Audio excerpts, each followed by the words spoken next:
Britain has only 6 native reptiles, but they're all completely different. One is venomous, one isn't actually a snake, and one is so rare that spotting it is like winning the lottery.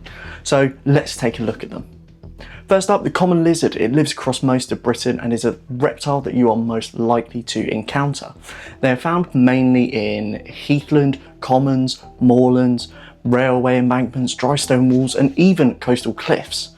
You'll often find them basking on logs or rocks before darting quickly back into the vegetation. They're also the only species that is native to Ireland.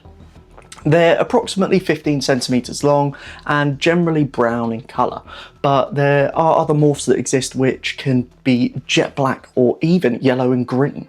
So the next species is the slow worm, and despite its name, it isn't a worm, and despite its looks, it isn't a snake, but in fact a legless lizard.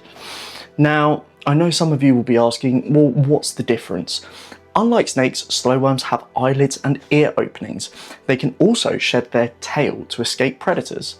These are key differences which make them a lizard. Slow worms are common in British gardens and are very widespread. They can grow to approximately 45 centimetres in length and are surprisingly quick for something without legs. They do look rather different to any other of the snake species that we do have in the UK, so they are quite easy to tell apart. If you've seen one of these in your garden, then hit that like button. So far, we have looked at the reptiles that most people might actually see. From here on, things get much rarer. One of these can even cause you serious damage with just one bite. The smooth snake is the rarest and most secretive of all the British reptiles. The only natural populations are found in heathlands in Dorset and Hampshire, and some very, very select sites in Surrey. Smooth snakes are completely dependent on well-managed heathland, hence why its range is so restricted. Because smooth snakes are so secretive, reintroductions have been difficult, but one successful project in 2010 established a new population in Devon. These snakes are generally a grey to dull brown colour with black markings on their back and can grow to around 75 centimetres long.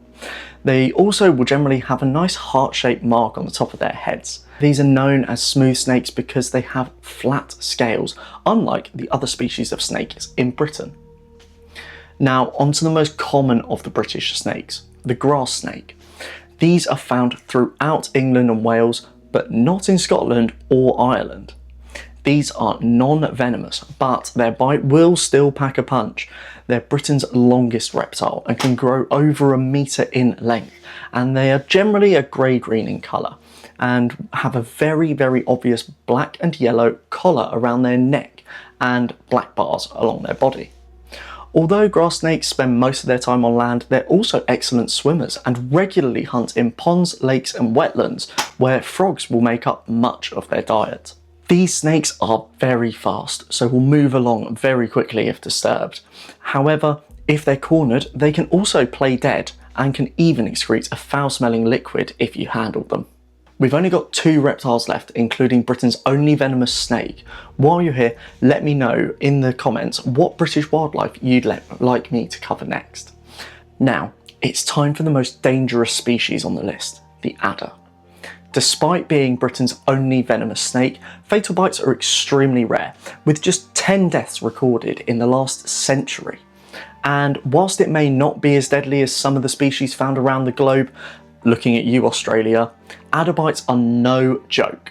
Their venom can damage local tissues and cause significant swelling, which is why anyone bitten should seek medical attention immediately. I will add that most bites occur when an individual is disturbed, so just look at where you're walking and you should be okay. Adders prefer open habitats like heathland and moorland and open woodlands and even sea cliffs. They are very, very rarely going to enter your garden. Adders are part of the viper family, and they are the species which is found the furthest north. They have the signature viper arrowhead shaped head and a super distinct zigzag pattern along their body. The colours of the adder can range from white to copper, depending on sex and colour morph, but they only grow to about 60 centimetres and are quite stocky in their build. Last but not least is the sand lizard. Now, in my opinion, this is the prettiest of our native reptiles. They grow to approximately 20 centimetres long and are primarily brown, with a varied pattern along their back. In the breeding season though, males develop a brilliant emerald green colour to their flanks, making them, in my opinion, Britain's most striking reptile. However, due to significant habitat loss and fragmentation, the sand lizard is now restricted to only a couple of sites in Surrey, Hampshire, Dorset, and also the protected Merseyside dunes. Sand lizards rely on mature, sunny habitats, along with open sand areas for laying their eggs.